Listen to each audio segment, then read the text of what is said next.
हरिः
गुरुर्ब्रह्मा गुरुर्विष्णुः गुरुर्देवो महेश्वरः गुरुः साक्षात् परं ब्रह्म तस्मै श्री गुरवे नमः। व्यासं वसिष्ठनप्तारं शक्तेः पौत्रमकल्मषम् पराशरात्मजं वन्दे सुकतातं तपोनिधिम् शुक्लाम्बरधरं विष्णुं शशिवर्णं चतुर्भुजं प्रसन्नवदनं ध्यायेत् सर्वविघ्नोपशान्तये। अगज आनन पद्मार्कं गजाननमहर्निशम् अनेकदं तं भक्तानाम् एकदन्तमुपास्महे। वक्रतुण्डमहाकाय कोटिसूर्यसमप्रभ निर्विघ्नं कुरु मे देव सर्वकार्येषु सर्वदा। सरस्वती नमस्तुभ्यं वरदे कामरूपिणी विद्यारम्भं करिष्यामि सिद्धिर्भवतु मे सदा। ॐ भूर्भुवः स्वः ॐ तत्सवितुर्वरेण्यं भर्गो देवस्य धीमहि धियो यो नः प्रचोदयात्।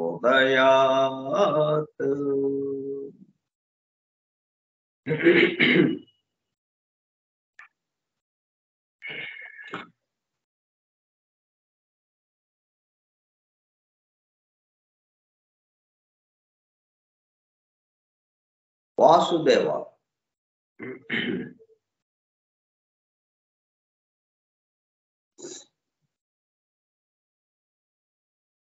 కార్యక్రమ పరిచయ పత్రము.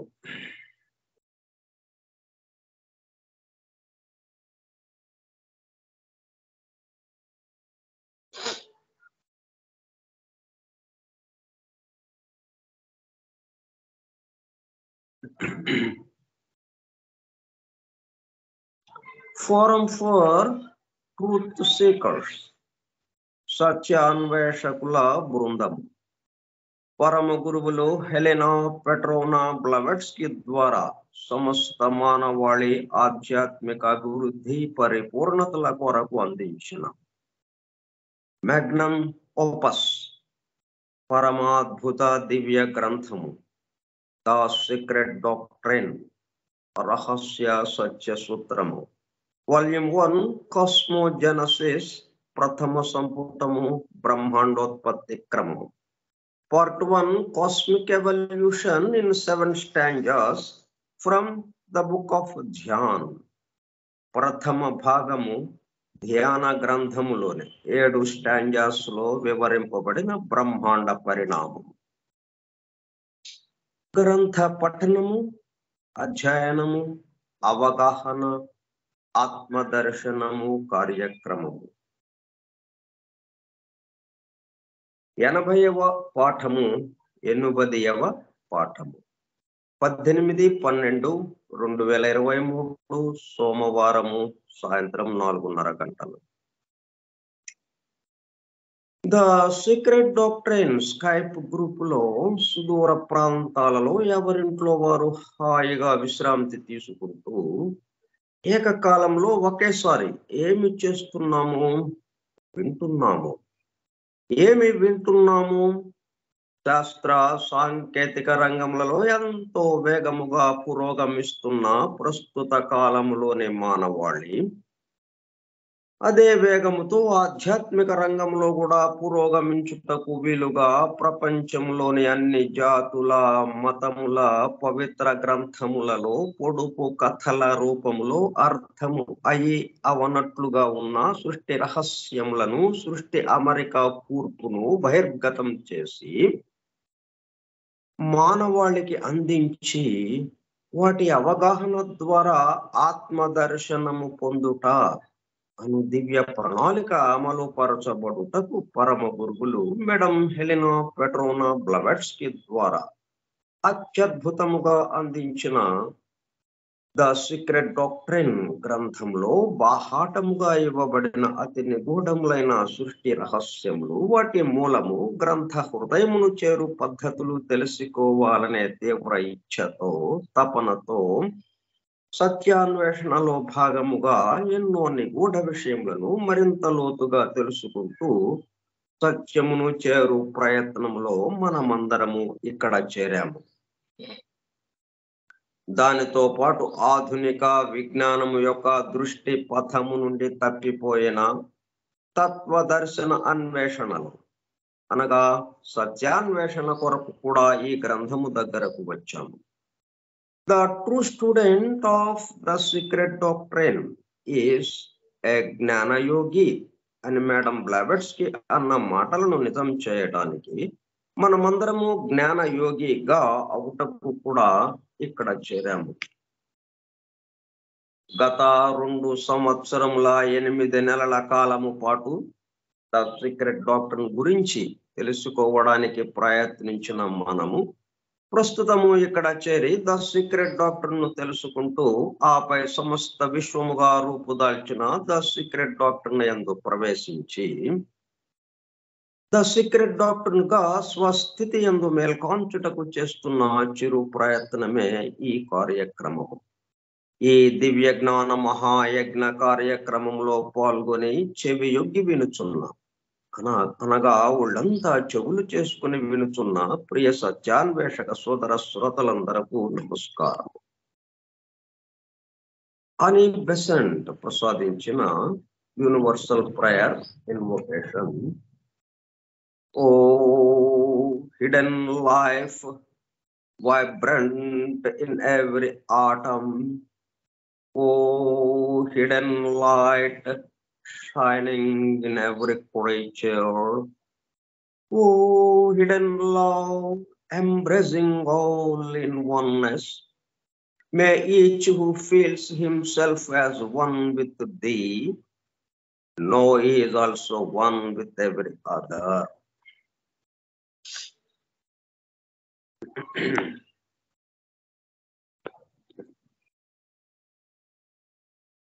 మనం క్రితం బుధవారం నాడు పాఠం పూర్తయింది. గురువారం నుంచి మనము దీనికి సంబంధించిన ప్రళయ స్థితిలోకి వెళ్ళాం. మరలా సోమవారం నాడు ప్రారంభించుకోబోతున్నాం. ప్రారంభించుకోబోయే ముందు హఠాత్తుగా వచ్చేస్తామా? నేను శాస్త్రి గారికి రిక్వెస్ట్ చేసి మీరు ఈ లింకు ఈ రోజు నుంచి పాఠాలు ఉంటాయని ఒక మెసేజ్ పెట్టండి అని నేను రిక్వెస్ట్ చేయటం, ఆయన పాఠాలు ఉంటాయని చెప్పి ఈ రోజు నుంచి మరలా సీక్రెట్ డాక్టర్ పాఠాలు జరుగుతాయి అని ఆయన మెసేజ్ పెట్టడం, ఆ మెసేజ్ చూసుకుని మీరు మరలా ఆ లింక్ ద్వారా ఇప్పుడు జాయిన్ అయ్యి ఇది వినడం. ఒక్కసారిగా జాయిన్ అయిపోయి వినటం లేదు కదా మనం, దానికి ముందు కొన్ని ఇది. అట్లాగే ఈ ప్రళయ స్థితి నుంచి సృష్టి వ్యక్త సృష్టిలోకి రావడానికి, సృష్టి స్థితిలోకి రావడానికి హఠాత్తుగా జరగదు. ఎట్లా జరుగుతుందో ఇదిగో ఇది మనం చెప్పుకుంటూ ఉన్నాం.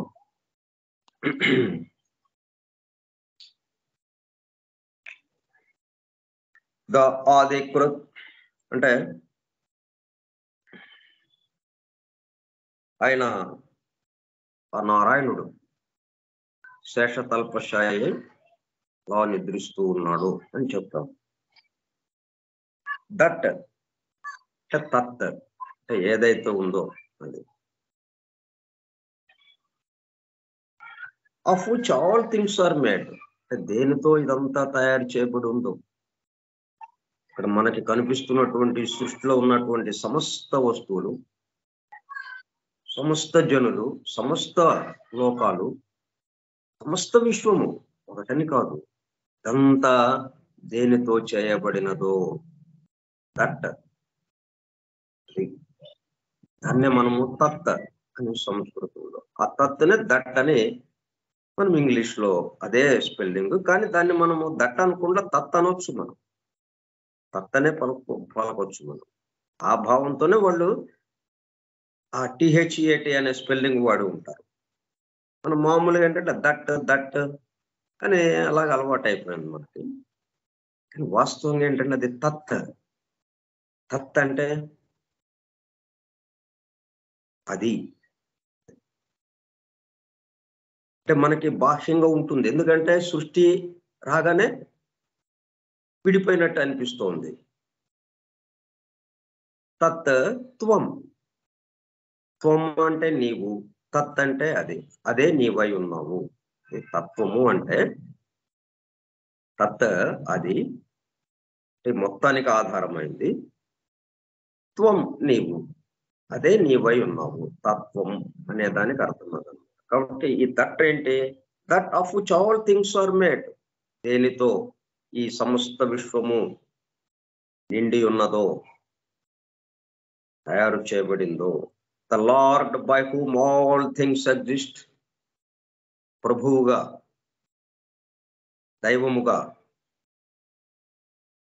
ఆయన నిలబడేటప్పుడు కల్లా మొత్తం వస్తువులు అలాగ నిలిచి ఉన్నాయి. Exist, all things exist. He who is inconceivable, ఆయన ఎట్లా ఉంటారు? ఆయన ఎవరండి? ఆయన వల్ల కదా ఇదంతా జరుగుతోంది, ఇదంతా తయారైంది ఆయనతోనే, ఇదంతా నడుస్తోంది ఆయనతోనే అంటున్నాము. ఎవరైనా? హీ హూ ఈజ్ ఇన్కన్సీవబుల్, మనకి గ్రహించడానికి, తెలుసుకోవడానికి అందేవాడు కాదు. ఇన్కన్సీవబుల్.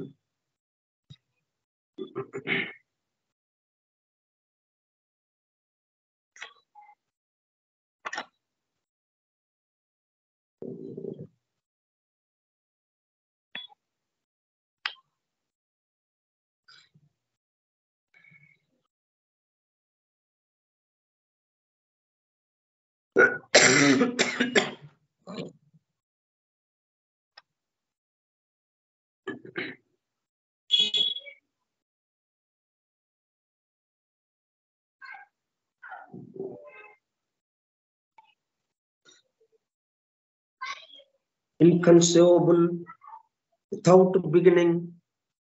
ఆయనకి ప్రారంభం లేదు.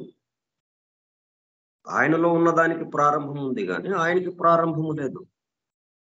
The beginning of the universe reposes.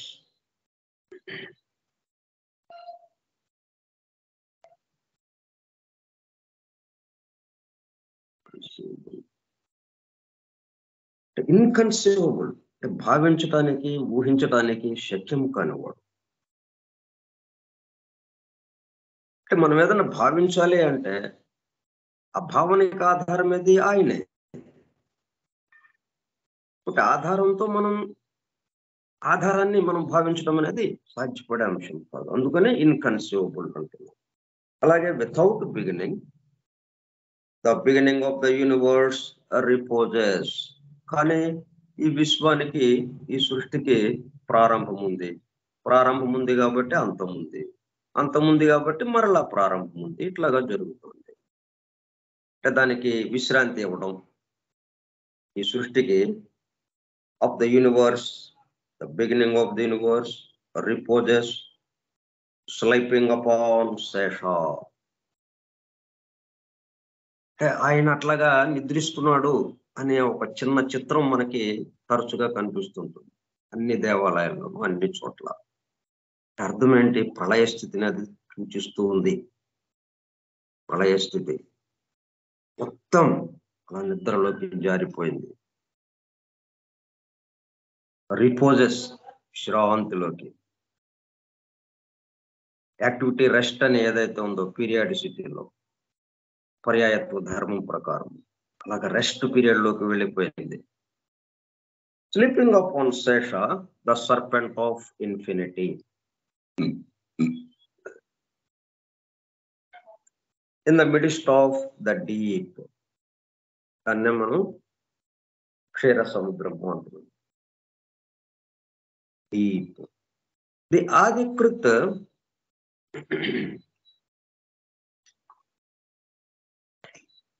Creator, the ఆదికృత్.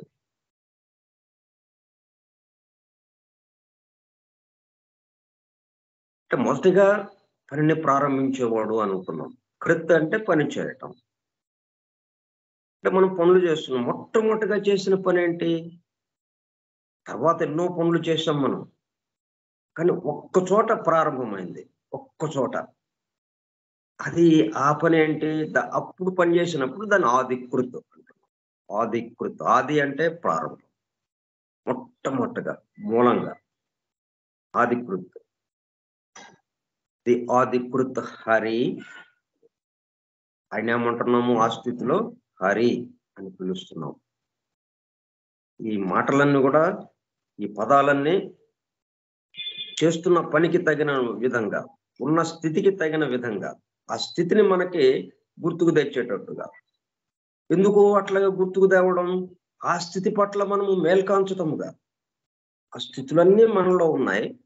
హరిస్థితి మనలో ఉంది, బ్రహ్మస్థితి మనలో ఉంది, నారాయణుడి స్థితి మనలో ఉంది. ఇవి ఆ పదాలు పలుకుతూ వాటిని వినటము ద్వారా ఆ స్థితుల పట్ల మనము మేల్కొంచటం. దానికోసం చెరవి అవే ఆ పదాలు ఎంతో జాగ్రత్తగా అక్షరాలతో దాన్ని అల్లారు.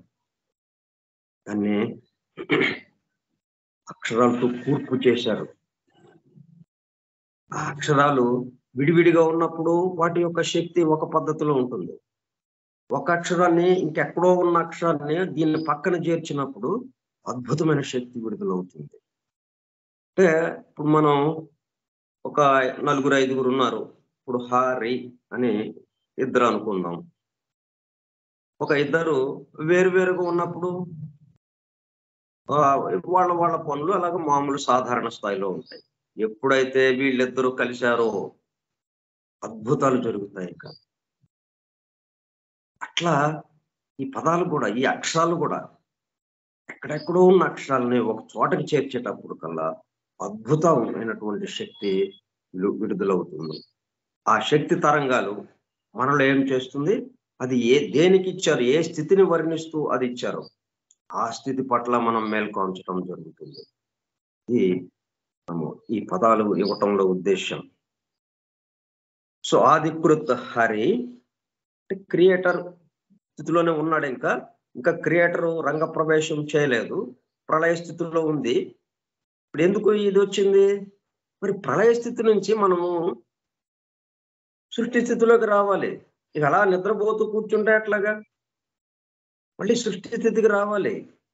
కాబట్టి సృష్టి స్థితికి తీసుకురా స్వామి అన్నట్టుగా, దానికోసం అట్లా ఆ స్థితిలో ఉన్నప్పుడు ఆయన ఏమంటాము? హరి అంటాం. హరి అని పిలుస్తాం, హకారంతో పిలుస్తాం అనమాట.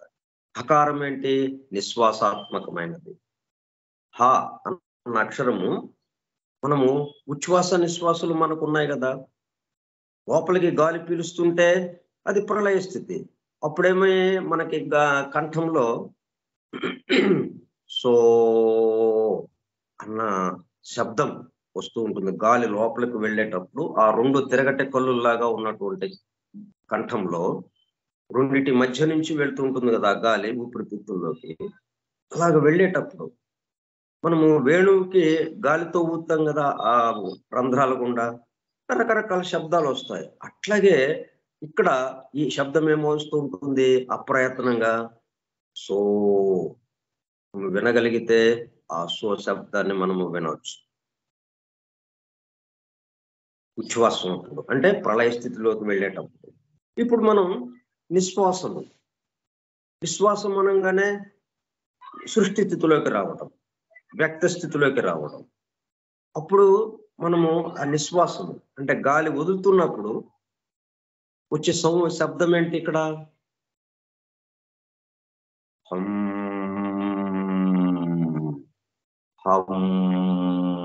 హకారం ధ్వనిస్తుంది. అది అప్రయత్నంగా మనం ప్రత్యేకంగా అనుకోవటం లేదు. సో అన్న అక్షరాలు ధ్వనిస్తుంటాయి. సా హ. అందుకని హరి అంటే నిశ్వాసాత్మకం. నిశ్వాసాత్మకం అంటే ఈ సృష్టి అంతా ఇక బయలువెడలబోతోంది, బయటికి రాబోతోంది. ఆ సమయంలో ఆ స్థితిలో హరి ఆయన్ని ప్రార్థిస్తూ ఉన్నారు. స్వామి, ఈ సృష్టి సమస్తాన్ని బయలువెడల చేయండి ఈ బ్రహ్మ ద్వారా అని. బ్రహ్మ తన మానస పుత్రులతో, జనలోకంలో ఉన్నటువంటి ఆ సిద్ధులతో, వీళ్ళందరితో కలిసి ప్రార్థన చేస్తూ ఉన్నారు. The Adikrit Hari sleeps upon the ocean of space. ఈ చోటు, ఈ దేశము అనే ఈ చోటు అనే మొత్తం ఎట్లాగా నిలబడి ఉంది? జలంతో నిలబడి ఉంది. మహాసముద్రంగా ఉంది. ఇప్పుడు ఇదంతా మహార్ణవముగా. దానిపై ఆయన శేషుడి మీద పవళించి ఉన్నాడు. In the form of Brahma, glorified by Sanaka. ఈ విధంగా సనకుడు ఆయన యొక్క మహత్యాన్ని, ఆయన మహిమను కీర్తిస్తూ గ్లోరిఫైడ్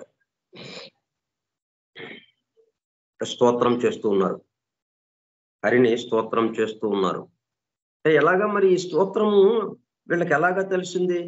సనక సననాథుడు ఇంకా మిగతా వాళ్ళ అందరికీ కూడా ఇలాగ స్తోత్రం చేయాలని బ్రహ్మే వాళ్ళకి చెప్తున్నాడు, ఇదిగో ఈ విధంగా స్తోత్రం చేయండి అని. ఇది మనకి భాగవతంలో చాలా చక్కగా వివరింపబడింది. అది కూడా మనం ఒక్కసారి చదువుకుందాం. అంటే ప్రతి క్షణం ఇది అప్రయత్నంగా జరిగిపోతుంటాయి ఈ స్థితులన్నీ.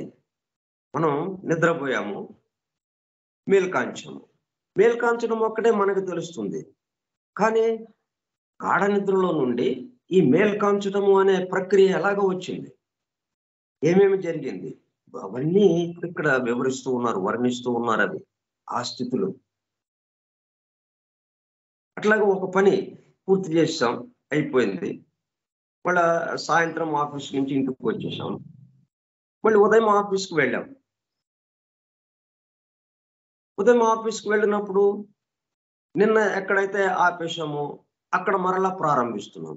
ఎట్లాగా ప్రారంభిస్తున్నాం? అప్పుడు కూడా ఇదే స్థితి. ఇట్లా ప్రతి క్షణం మనకి ఈ స్థితులు జరుగుతూనే ఉంటాయి. అంతేగాని ఈ సృష్టికి ప్రారంభంలో ఇంకా ప్రళయ స్థితిలో ఉన్నప్పుడు, ప్రళయ స్థితి నుంచి సృష్టి స్థితిలోకి రావడానికి జరిగిన సన్నివేశం అది. అక్కడితో సరే అండి, ఇంకంతే. ఇక ఆ తర్వాత మళ్ళీ మిగతా వేరు వేరు వచ్చేసినాయి. మన దగ్గరది అయితే అసలు సంబంధమే లేదు అన్నట్టుగా మనం అనుకుంటాం. అట్లా లేదు ఈ సృష్టి. నేను ఒక్కడితో నిండి ఉంది ఇదంతా. ఎక్కడికి వెళ్ళినా గానీ ఇవే మరలా మరలా జరుగుతూ ఉంటాయి. ఆ పద్ధతి ద్వారానే. పరిమాణంలో తేడా ఉండొచ్చు. కాల పరిమాణంలో తేడా ఉండొచ్చు. పద్ధతి మాత్రం అదే. చూడండి ఆ భాగవతము మనకేంటంటే చతుర్థ స్కంధంలో వచ్చింది ఇది. చతుర్థ స్కంధంలో చతుర్థ భాగంలో ఈ ప్రస్తావన వచ్చింది. అంటే మైత్రేయుడు విదురుడు యొక్క సంవాదంలో ఈ విషయాలు బహిర్గతమైనాయి అన్నమాట. అంటే మైత్రేయుల వారు విదురుడు అడిగిన ప్రశ్నలకి సమాధానం చెప్తూ, ఇదిగో ఇట్లాగా ఉంటుంది. సృష్టి ప్రళయ స్థితి నుంచి సృష్టి స్థితి రావడానికి ముందు ఏంటి జరుగుతోందో అని అక్కడ ఆయన చెప్పారనమాట.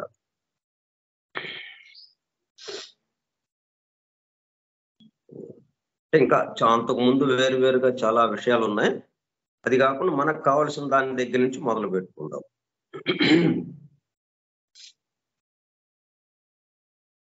సృష్టికి మొదట ఇంకా అప్పటికి సృష్టి లేనట్టేగా, బిగినింగ్ ఆఫ్ ద క్రియేషన్. సృష్టికి మొదట చతుర్ముఖ బ్రహ్మ జీవరాశులను నారాయణుని లీలాస్వరూపములుగా భావించింది. సృష్టించడము అంటే ఈ లోకాలు, జీవులు వీళ్ళందరూ కదా. ఈ మొత్తాన్ని మరి ఎలాగ భావించాలి? ఆయన యొక్క లీలాస్వరూపములుగా భావించాడు ఆయన. మొట్టమొదట ఇది బ్రహ్మ నేర్చిన విద్య కనుక బ్రహ్మ విద్య అనబడును. అంటే దీని యొక్క ఇంకా ఇతర వివరాలు ద్వితీయ స్కందంలో కూడా నారాయణుడు చతుర్ముఖ సంవాదమున వివరింపబడినది. అంటే బ్రహ్మ విష్ణువు వాళ్ళిద్దరు, నారాయణుడు బ్రహ్మ వీళ్ళిద్దరి యొక్క సంవాదంలో కూడా దీనికి సంబంధించిన విషయాలు చాలా చర్చింపబడ్డాయి. అది ద్వితీయ స్కందంలో ఉంది. ఇప్పుడు మనకు కావాల్సింది ఏంటంటే, మనకి ఇప్పుడు ఇది చతుర్థ స్కందంలో ఈ ప్రస్తావన వచ్చింది. మనం చెప్పుకుంటున్న సన్నివేశం. చతుర్ముఖ బ్రహ్మ ఏమనుకుంటున్నాడు? ఈ జీవరాశులందరూ నారాయణుని లీలా స్వరూపములుగా భావించారు. ఇది మనకి గుర్తుపెట్టుకోవాల్సింది. మనము దానికి సంబంధించి మేలు కాంచడం ఈ సమస్తము ఎవరితో, అందుకే దట్ ఇక్కడ మనకి ఇవ్వబడింది. Of which all things are made. That అంటే తత్ of which all things are made. మొత్తం దేంతో తయారు చేయబడ్డాయి? తత్తో. తత్. అలాగే the Lord by whom all things are exist. By whom all things are exist. All things exist. ఆయన ఉండడం వల్ల ఇవన్నీ ఉన్నాయి. All things exist.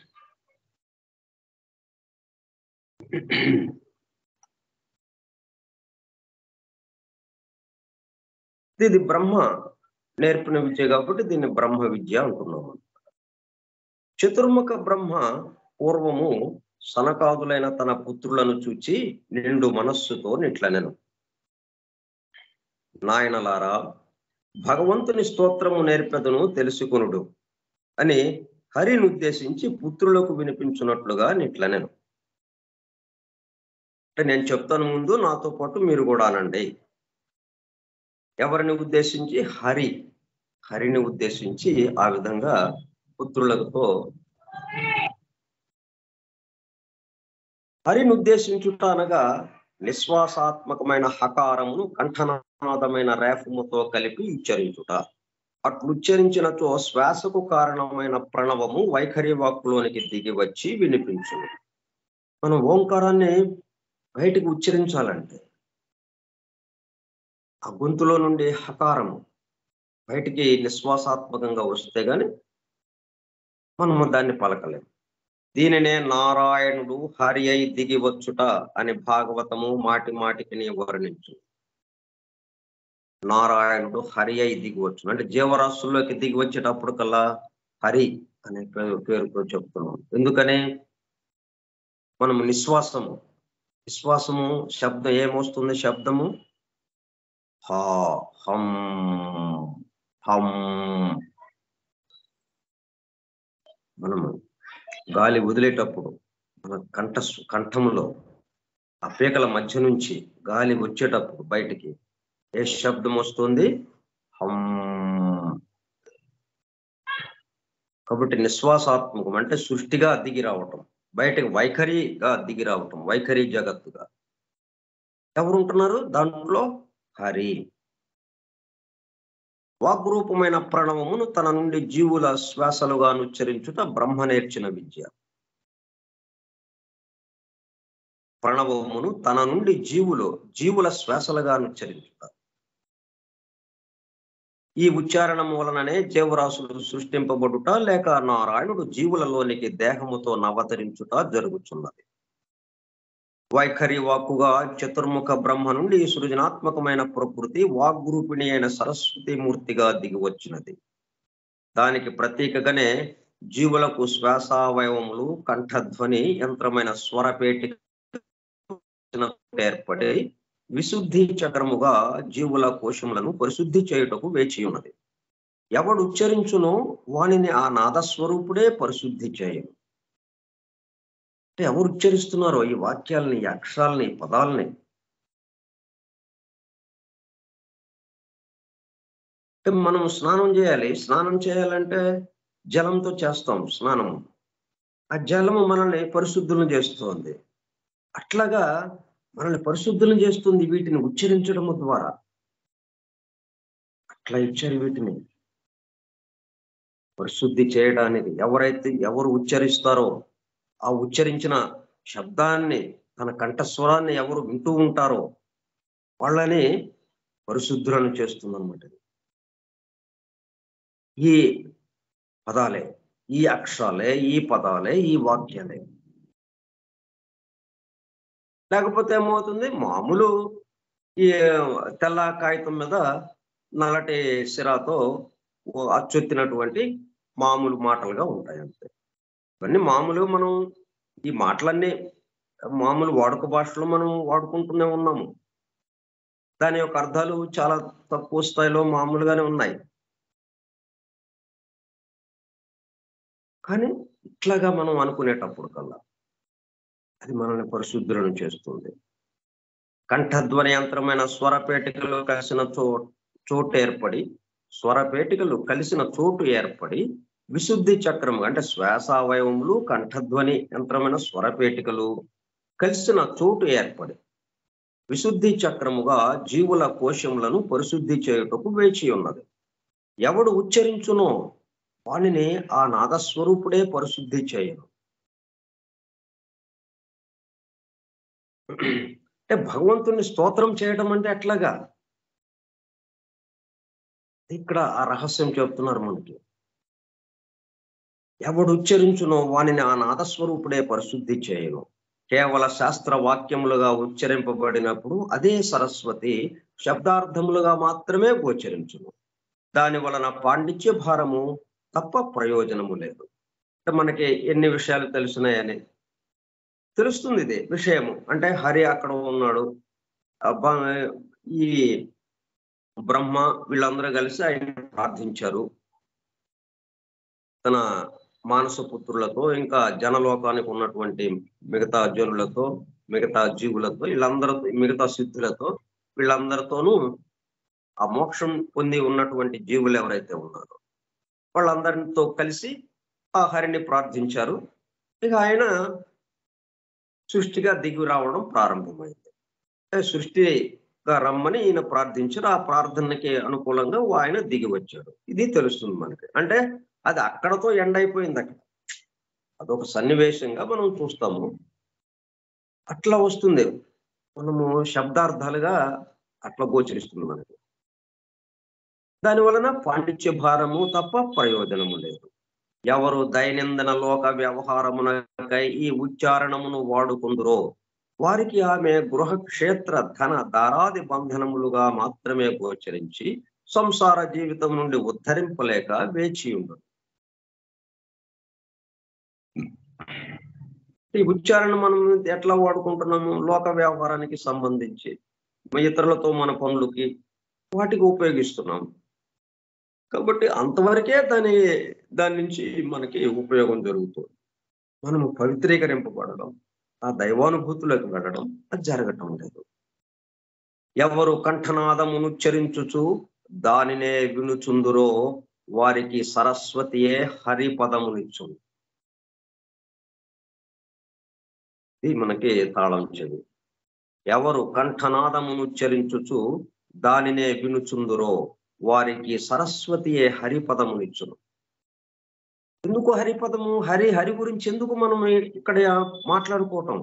ఎందుకంటే దట్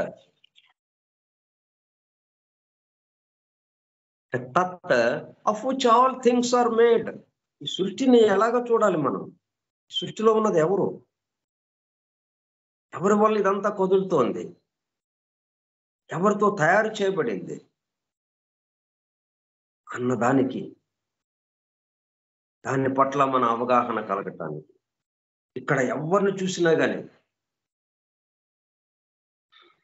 సమస్తము ఆయనతో నిండి ఉన్నదే అన్న దాంట్లోకి మనము రావడానికి, దాని పట్ల మనము మేల్కాంచడానికి, అందుకు ఇది ప్రత్యేకంగా మనము చేయాల్సిన అవసరం వస్తుంది. ఎవరు కంఠనాదమును ఉచ్చరించుచు దానినే వినుచుందురో వారికి సరస్వతియే హరిపదమునిచ్చును. హరిపదము పదము అంటే 4వ భాగం. పాదము ఆయన యొక్క 4వ భాగం ఈ సృష్టి. ఈ సృష్టి సమస్తము హరితో నిండి ఉన్నది అన్న దాంట్లోకి మనం వెళ్తాం. సరస్వతీదేవి దాన్ని మనకి బోధిస్తుంది. వాక్కును వినియోగించి ఇతర విషయములను నేర్చుకొనుట, ఆర్జించుట అను దాని ప్రాధాన్యము తగ్గి ఆమెనే ఉద్దేశించి ఉచ్చరించుట, వినుటను అంశమునకు జీవులు ప్రాధాన్యమునివ్వలేను. కానీ మనం ఏం చేస్తున్నాం? ఈ జీవులు నాతో చూచుతూనే నన్ను చూడాలి, నా వలన వినుచునే నన్ను వినరు అని సరస్వతి పలుకుతున్నట్లు ఋగ్వేదమున సరస్వతి సూక్తములు వర్ణించుతున్నారు. ఇదంతా ఎందుకు చూడలేకపోతున్నాం అంటే ఇది కూడా ప్రణాళికలో ఒక భాగం. మరి సృష్టిలోకి వచ్చేసాము, అనేకత్వంలోకి వచ్చామంటే అనేకత్వం యొక్క సహజ స్థితి మన స్థితిని మర్చిపోవటం. మన సహజ స్థితిని మర్చిపోవటమే ఇక్కడ సహజ స్థితి. కాబట్టి మనకి అనేకత్వమే కనిపిస్తూ ఉంటుంది, భిన్నత్వమే కనిపిస్తూ ఉంటుంది. మరలా దాని నుండి ఇటువైపుకి మరచడానికి ఇవన్నీ మనకి ఉపయోగపడుతూ ఉంటాయి. తనక సనందనాదులు వినుచుండగా బిగ్గరగా బ్రహ్మ ఇట్లనెను, సర్వేశ్వర తామెవరో తెలిసిన వారు నిన్ను తెలిసిన వారగుదు.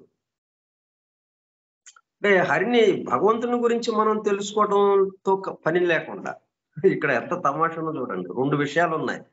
భగవంతుని గురించి తెలుసుకోవడం, ఆయన్ని దర్శించడం, ఇట్లాగా అదొక ప్రయత్నం. నేనెవరిని, నేను ఇక్కడ ఎలాగున్నాను, నేను ఇవన్నీ ఎలా చేస్తున్నాను, ఎలాగ ఆలోచన వస్తుంది నాకు అని ఇట్లా ప్రశ్నించుకుని నేనెవరిని అని తెలుసుకోవడం ఒక పద్ధతి. నేనెవరిని తెలుసుకునే క్రమంలో ఏమైంది? నేను భగవంతుడిని వచ్చేసి అక్కడ భగవంతుడి కోసం మనం వెళ్ళినప్పుడు నువ్వే భగవంతుడివి, తత్వం అదే నీవు. సోహం, ఈ సోహం ఏంటి? లోపలికి ఉచ్ఛ్వాసం అప్పుడు సో, నిశ్వాసం అప్పుడు హం అన్న ధ్వనులు, రెండు ధ్వనులు నిరంతరము అందరి యందు. ఇక ఈ విషయము తెలుసా లేదా అనేదేం లేదు ఇక్కడ. అందరము దానికి సంబంధించిన వాళ్ళం కాబట్టి తప్పనిసరిగా అది అందరి యందు పలుకుతూ ఉంటుంది. కాబట్టి సోహం నిరంతరము, దాన్నే హంసమంత్రము నిరంతరము జపింపబడుతుంది. అని చెప్తూ ఉంటారు. అసోహం దాంట్లో ఉన్న హల్లుల్ని తీసివేసి అచ్చుల వరకే ఉంచుకుంటే మనము స ఓ 0 ఓంకారం వచ్చేస్తుంది మనకి. రెండింటిని కలిపితే ఓంకారం అయిపోయింది. అంటే ప్రళయ స్థితి, సృష్టి స్థితి కలిపితే ఏమైంది? ఓం అట్లా వచ్చేస్తుంది. అలాగే సోహం అన్నదానికి కూడా సహ అహం, అతడే నేను. తత్వం తత్ త్వం, అతడే నేను, అతడే నీవు. ఇట్లా ఎట్లా తీసుకున్నా గానీ ఆ విషయమే వస్తుంది మనకి. అందుకనే సర్వేశ్వర తామెవరో తెలిసిన వారు, నిన్ను తెలిసిన వారు ఒకరు. అట్లాగైనా వెళ్ళొచ్చు. నిన్ను తెలుసుకోవడం కోసం రావడం అనేది ఒక పద్ధతి, భగవంతుని గురించి తెలుసుకోవడం. అలా కాకుండా ఎవరికి వాళ్ళము నేనెవరిని అని తెలుసుకుంటే భగవంతుడికి దగ్గరికి వెళ్తాం. ఇందులో ఉన్నది భగవంతుడు కాబట్టి. ఎందుకు ఈ 2 పద్ధతులు? లెక్క 2 పద్ధతులు. లెక్క ఎట్లా చేసినా ఆన్సర్ ఒకటే వస్తుంది కదా. లెక్కలు చేయడానికి కొన్ని పద్ధతులు ఉంటాయి. ఈ పద్ధతిలో చేయండి. ఒకళ్ళకేమో ఒక పద్ధతి అంటే ఇష్టము, అందుకని ఆ పద్ధతి ప్రకారం చేస్తారు. ఇంకొకళ్ళు ఇంకొక పద్ధతి ప్రకారం చేస్తారు. కానీ చివరికి సమాధానం ఆన్సర్ ఏమొచ్చింది? ఒకటే. అట్లాగే భగవంతుడు ఆన్సర్ భగవంతుడు. ఏంటి భగవంతుడు? భగవంతుడే నేను, నీవే భగవంతుడు, భగవంతుడే నేను అన్నది అట్లా వస్తుంది అన్నమాట. ఈ విధంగా ఆయన్ని స్తోత్రం చేశారు. అట్లాగ స్తోత్రం చేయటం వల్ల ఏమైంది? నెమ్మదిగా లోకములను మేలుకొలుపు నీకు నమస్కారము. ఇంకొక మాట ఏమంటున్నారు? లోకములను మేలుకొలుపు నీకు నమస్కారము. ఈ లోకాలన్నీ ఉన్నాయి కదా, నిద్రాస్థితిలో ఉన్నాయి. నిద్రాస్థితి నుంచి మేలుకొనే స్థితిలోకి తీసుకురావడం, దాన్ని హరి అంటాం. మనము నిద్ర లేచున్నప్పుడు అవయవములు, దేహ భాగములు మేల్కొని మన యందు వర్తించుతున్నవి. అట్లే సృష్టి ఆరంభమున లోకములన్నీ మేల్కొని వర్తించు. సృష్టి ఆరంభమనగా ఒక్కొక్క సృష్టికి ఒక్కొక్క ఆరంభం ఉండదు. అంటే ఒక్కసారి చేసి వదిలేరు కదా. మనం పుట్టిన దగ్గర నుంచి ఎన్ని రకాల పనులు చేసాం. ఆఫీస్ వరకే చూద్దాం. ఆఫీస్ లో ఎన్ని రకాల పనులు చేసాం, ఎన్ని రకాల ఫైల్స్ తయారు చేసాము. దేనికి దానికే ఆ ప్రారంభము, ఆ ఫైల్కి సంబంధించి అది కొంతకాలం సాగుతుంది, కొంతకాలానికి అది ఎండ్ అయిపోతుంది. దానికి సంబంధించి పూర్తి అయిపోతుంది, ఆ వర్క్ పూర్తి అయిపోతుంది. అట్లాగని ఇక అతనికి పని అయిపోయిందా? ఇంకొక పని ఒకటి ఉంది పక్కనే. ఇంకా 4-5 ఫైల్స్ ఉన్నాయి, ఇంకా 4-5 రకాల పనులు ఉన్నాయి. అవన్నీ జరుగుతూనే ఉన్నాయి. కొన్ని అయిపోతున్నాయి, కొన్ని మధ్యలో ఉన్నాయి, కొన్ని ఇంకా ప్రారంభంలో ఉన్నాయి. అట్లాగా ఈ బ్రహ్మ నిరంతరము మరి ఆయన 100 సంవత్సరాల ఆయుర్దాయంలో ఒక్కసారి సృష్టి చేసి మెలకుండా చూస్తా కూర్చున్నాడ. ప్రతి క్షణము ఒక సృష్టిని చేస్తూనే ఉన్నాడు, చేస్తూనే ఉన్నాడు. ఎన్ని సృష్టిలు చేశాడు ఇప్పటికి మరి. అయితే అవన్నీ ఒక్కసారిగా చేశాడా? ఒక్కసారిగా చేయలేదు. కాబట్టి ఒక్కసారిగా అవి ప్రళయ స్థితిలోకి వెళ్ళిపోతాయా? వెళ్ళవు. అందువల్ల మనకి ఈ ప్రళయ స్థితి అన్నది ఒక్కసారి రాదు. ఆ సృష్టికి సంబంధించి ఆ ప్రళయ స్థితి వస్తుంది. మళ్ళీ దాని తర్వాత సృష్టింపబడ్డ సృష్టి ఉంది కదా, అది ప్రళయ స్థితిలోకి ఎలాగెళ్తుంది? అది రావాలి కదా. అది దాని టైం దానికి రావాలి, దాని సమయం దానికి వచ్చినప్పుడు అది ప్రళయ స్థితిలోకి వెళుతుంది. కాబట్టి అది సృష్టి మనకి ఇక్కడ సృష్టి నడుస్తూనే ఉంటుంది. ఒకటి ప్రళయ స్థితిలోకి వెళితే ఒకటి నడుస్తూనే ఉంటుంది. కాబట్టి మనకేంటి, ఎప్పుడు చూసినా గానీ సృష్టి ఇక్కడ ఉన్నట్టే ఉంటుంది. సృష్టి ఆరంభం అనగా ఒక్కొక్క సృష్టికి ఒక్కొక్క ఆరంభం ఉంటుంది. అట్టి సృష్టులు అనంతములై అఖిలాండ కోటులుగా ఉంటుంది. జనులు పుట్టుచూ చచ్చుచున్నను మన ఊరిలో జనాభా లేకుండా నశించుట ఎట్లు జరగదో అట్లే ఒక్కొక్క సృష్టి నారాయణుని యందు మేల్కొనుచు దాని ఆయుర్దాయము తీరిన వెనుక వాని యందే లీనమగుచుండును. అయినను సృష్టులు నిత్యముగను శాశ్వతముగను వర్తించుచునే ఉండును. ప్రళయము అను మాటకు మొత్తము ప్రళయమని అర్థము చేసుకునరాదు. ఇట్లాగా ఆయన్ని ఎంతోసేపు అంటే ఎట్లాగా ఆయన్ని హరిని స్తోత్రం చేయాలి. ఎందుకు స్తోత్రం చేయటం? ప్రళయ స్థితి నుంచి సృష్టి స్థితిలోకి తీసుకురావడం కోసం. అట్లాగే ఆ స్తోత్రంలోనే మనము ఆయన పట్ల ఎట్లాగా మేలు కాంచాలి, అది కూడా జమిలిగా పేర్పబడింది అన్నమాట. ఈ అక్షరాలతోనే, ఈ పదాలతోనే.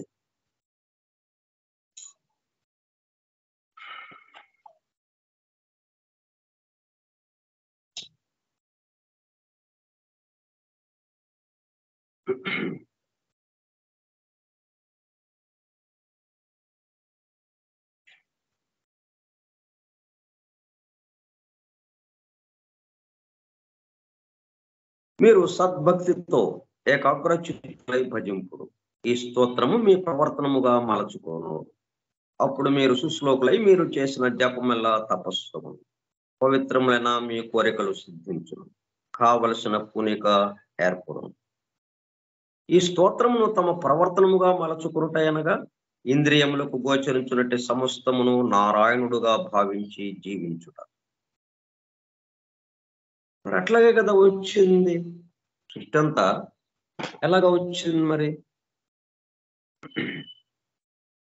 That of which all things are made, that of which all things are made, the Lord by whom all things exist, he who is inconceivable without beginning, the beginning of the universe reposes sleeping upon Sesha. మరలా మేల్కోటానికి సంబంధించి in the midst of the deep, the Adikrita Hari sleeps upon the ocean of space in the form of Brahma, glorified by Sanaka. Sanaka Sanandanaduలు and the Siddha, the saints of Janaloka. వీళ్ళు ఇంకా ఉన్నారు కదా, వీళ్ళందరూ జనలోకానికి దిగువ లోకం వరకే ఇదంతా వ్యాపించింది జలమంతా. మిగతా లోకాల వాళ్ళు ఉన్నారు, జన తప లోకాలకి సంబంధించిన వాళ్ళు, అంటే మోక్ష స్థితిలో ఉన్న వాళ్ళు, సిద్ధులు అనమాట. And contemplated by the holy denizens of Brahmaloka, and contemplated by the holy denizens of Brahmaloka. బ్రహ్మలోకంలో వాళ్ళు కూడా ఉన్నారు కదా.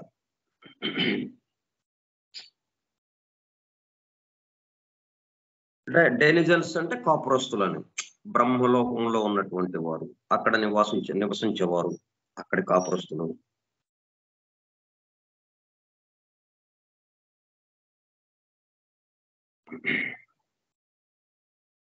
And contemplated by the Holi denizens, అంటే అక్కడ ధ్యానం చేసుకుంటూ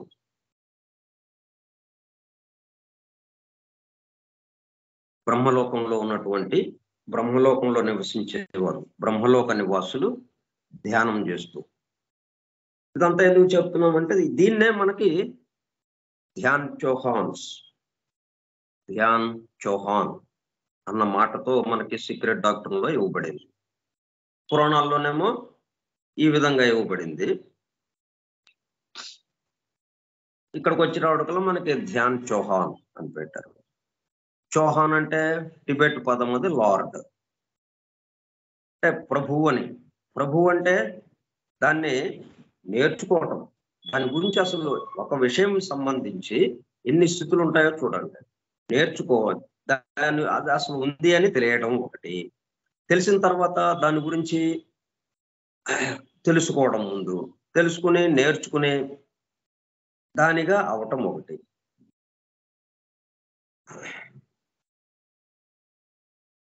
దాన్ని స్వామిత్వం చెందటం ఒకటి.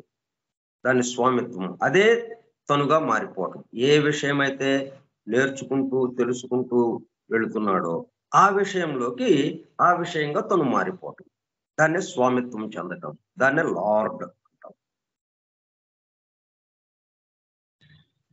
లార్డ్ ఆఫ్ ధ్యాన్, ప్రభువులు, ధ్యాన ప్రభువులు, మహాచౌహానులు. వాళ్ళు ఈ పరిపాలక వ్యవస్థలు అంటే ఇంకా సృష్టి ఇంకా మేల్కాంచలేదు, మేల్కాంచబోతోంది. సృష్టి మేల్కొల్పటం కోసం అని చెప్పి హరిని ప్రార్థిస్తూ ఉన్నారు వీళ్ళందరూ. వీళ్ళు కూడా ఉన్నారనమాట దాంట్లో. ఈ జాన్ చౌహాన్స్ కూడా ఒక పరిపాలక వ్యవస్థగా 10 అంచెలుగా, ఈ 10 అంచెల్లో మళ్ళీ 3 ప్రధానమైన భాగాలుగా, 3 ప్రధానమైనటువంటి భాగాలతో 10 అంచెలుగా, 10 దశలుగా వీళ్ళు పూర్తిగా ఈ సృష్టిని వ్యక్తం కావటానికి, సృష్టిగా వ్యక్తం అవటానికి, ప్రళయ స్థితి నుంచి సృష్టిగా రావడానికి వీళ్ళు పనిచేస్తూ ఉన్నారు. డెనిజన్స్ ఆఫ్ బ్రహ్మలోక అంటే బ్రహ్మలోకంలో ఉన్న వాళ్ళు వీళ్ళందరూ యాంగ్షియస్ ఫర్ ఫైనల్ లిబరేషన్. ఇక్కడ చూడండి, మళ్ళీ మనమేమో లిబరేషన్ అంటే విముక్తి చెందటం, విముక్తి చెందటం బాగుంది. మనము సృష్టిలో ఉన్నప్పుడు గోల్ చేసాం, ఈ సృష్టికి సంబంధించి మేము దీని నుంచి విడిపడి మాకు మోక్ష స్థితి కావాలి, లిబరేషన్ కావాలి, ఈ సృష్టి స్థితి నుంచి లిబరేషన్ కావాలి మాకు, సృష్టి నుంచి. సరే రండి మోక్షం ఇచ్చాం మీకు అన్నారు. ఇప్పుడు ప్రళయ స్థితిలో ఉన్నారు, ఈ ప్రళయ స్థితి నుంచి మాకు మోక్షం కావాలంటున్నారు మళ్ళీ. మళ్ళీ లిబరేషన్. ఇంకా ఎంతసేపు నిద్రపోతాం? ఈ నిద్రాస్థితి నుంచి మరలా మాకు లిబరేషన్ కావాలి. For final liberation involved in mystic slumber, the celestial personification of his own illusions. Anxious for final liberation. అంటే మోక్ష స్థితి వచ్చింది కానీ అది పూర్తిగా వచ్చినట్టుగా లేదు కాబట్టి ఫైనల్ లిబరేషన్ కోసమని వీళ్ళు మరలా ఈ సృష్టి స్థితిలోకి వచ్చి దానికి కావాల్సినటువంటి సాధనలు చేయటం కోసం వెరీ యాంగ్షియస్ అన్నమాట, చాలా ఆతృతతో ఉన్నారు. ఇది ఈ ప్రళయ స్థితి నుంచి సృష్టి స్థితిలోకి రావాలి ఇది అని చెప్పి చాలా ఆతృతతో ఉన్నారన్నమాట వీళ్ళందరూ. Involved in mystic slumber,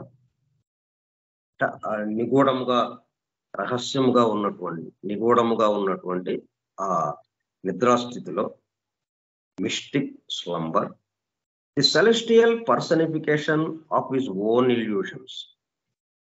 celestial personifications స్వర్గ సంబంధమైన ఆకాశానికి అంతరిక్షానికి సంబంధించినటువంటి పర్సనిఫికేషన్. ఇంకా వీళ్ళు పూర్తిగా ఫైనల్ లిబరేషన్ అని ఎందుకు అడుగుతున్నారు? ఇంకా భ్రమంలోనే ఉన్నారు కొంతవరకు. పర్సనిఫికేషన్ ఆరోపించడం, ఆ మూర్తి భవించినది చేతనత్వ ఆరోపణం. Personification of his own, celestial personification of his own illusions.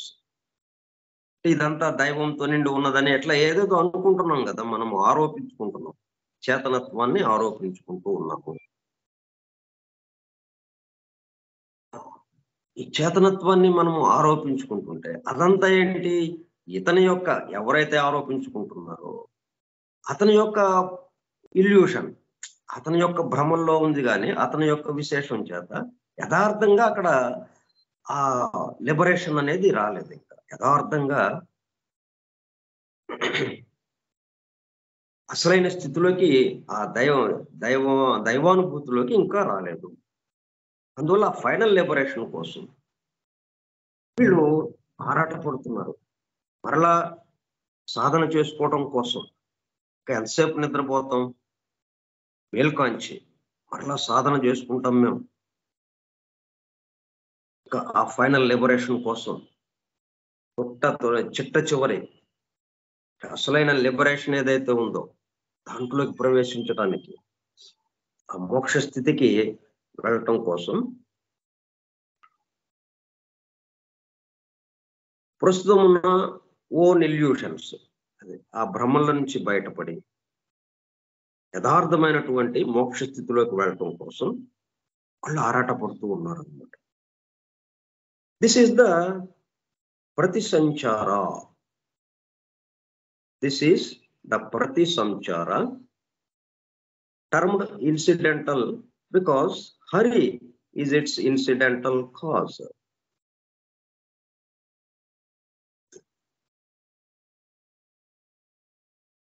సంచార సంచారము అంటే తిరుగుతూ ఉండడం, సంచరించడం. ప్రతి సంచార అంటే ఇప్పుడు ఏదైతే సంచరిస్తున్నామో, ఇప్పుడు ఏదైతే చేస్తున్నామో దానికి వ్యతిరేకమైనది. అంటే ఇప్పుడు ప్రళయ స్థితి ఉంది, దీనికి వ్యతిరేకమైనది సృష్టి స్థితిలోకి రావడం అనే దానికోసం ప్రతి సంచార. దీన్ని ప్రతి సంచార అంటున్నాం. termed incidental because ప్రతి సంచార dissolution, incidental cause. When the universal spirit wakes, the world revives. When he closes his eyes, all things fall upon the bed of mystic slumber. ఈ హరి అన్న ఆయన ఇన్సిడెంటల్ కాజ్ గా ఉన్నాడు అన్నమాట. Termed incidental.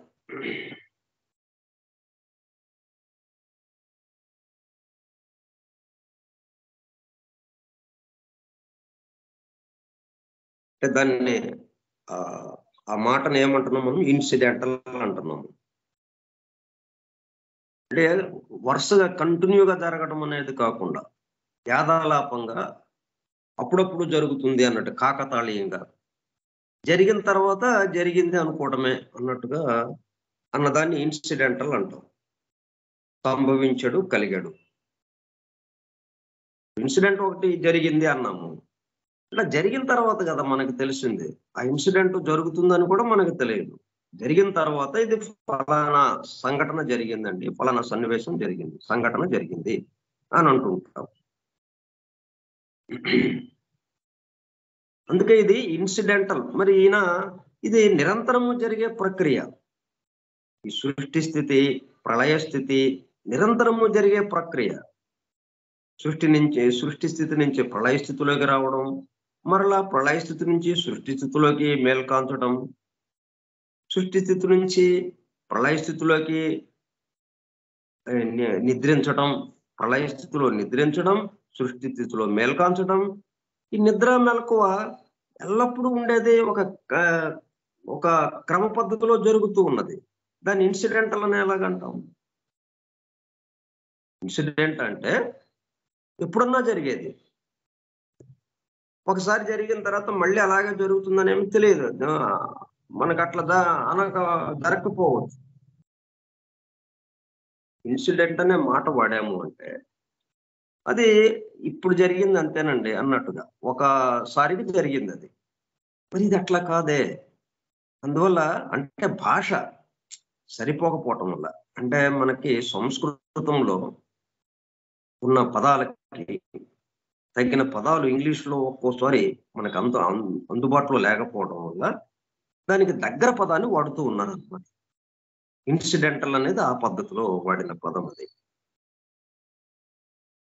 This is the ప్రతి సంచార అంటే dissolution. ప్రతి సంచార అంటే సంచారము. సంచారము అంటే సంచరించుట కదా, తిరుగుట. అంటే అది మేల్కాంచిన స్థితి కదా, అది సృష్టి స్థితి. ప్రతి సంచారము అంటే ఇంకా డిసల్యూషన్ లోకి వచ్చేసింది అన్నట్టుగా.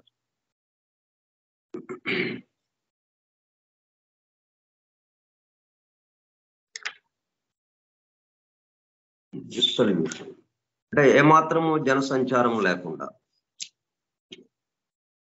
కరిగిపోవటం అనమాట, మెల్టింగ్. విడివిడిగా అన్నది లేదే కాదు. సంచరించడానికి అంటే విడివిడిగా ఉంటేనే కదా.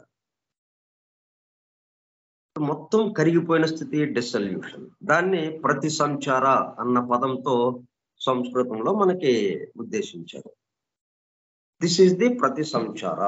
అంటే ఇప్పుడున్న స్థితి ఏమిటి? ఇది ప్రతి సంచార స్థితిలో ఉన్నది. ఈ ప్రతి సంచార స్థితిలో నుంచి, అంటే ఈ ప్రళయ స్థితిలో నుంచి, ఈ కరిగిపోయిన స్థితిలో నుంచి మరలా మేల్కాంచటము అన్న స్థితిలోకి రావడానికి ఈ హరిని ఉద్దేశించి వీళ్ళు ప్రార్థిస్తూ ఉన్నారు.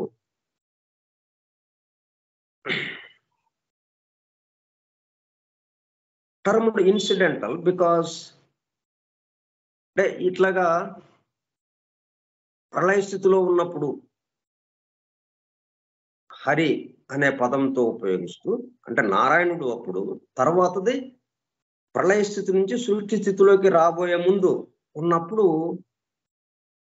హరి అనే పదాన్ని ఉపయోగిస్తున్నారు. అట్లా డిఫరెంట్గా అనమాట, విడివిడిగా అక్కడున్న స్థితికి తగినట్టుగా.